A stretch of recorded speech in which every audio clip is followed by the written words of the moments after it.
The battle for supremacy in the mobile industry has now found its way into Parliament, with members raising concern over declining revenues. The onslaught was initiated by Bharti Airtel in August last year when it slashed its tariffs by 50%, sparking off a furious response from other players.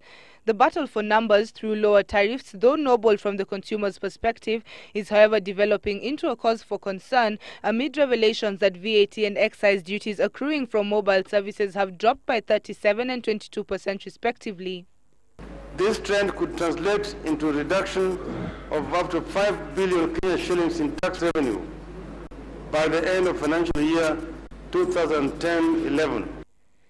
Despite this admission, Raila has defended the competition, responding to questions over the government's reluctance to protect the economy from the dangers of unchecked competition. The Prime Minister, however, alluded to possible actions to mitigate the impact of the tariff wars on the economy. PS for Information and Communication Minister strongly opposed the price wars, saying they did not make business sense, and added that he had asked the Communication Commission of Kenya, CCK, to look into the issue. In order to safeguard the revenue collection, the government is considering adopting tax measures not dependent on mobile telephone tariffs, as these are subject to unilateral changes by telephone operators.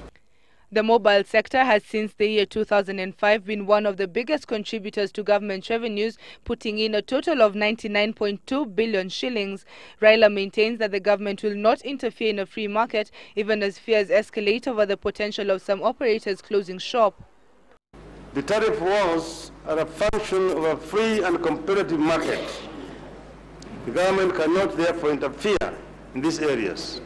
Subscribers so far remain the biggest beneficiaries of the lower calling and short message rates, leaving operators with no alternative but to shift their focus to data and value-added services. Wanjiru Gaidho, Citizen Business.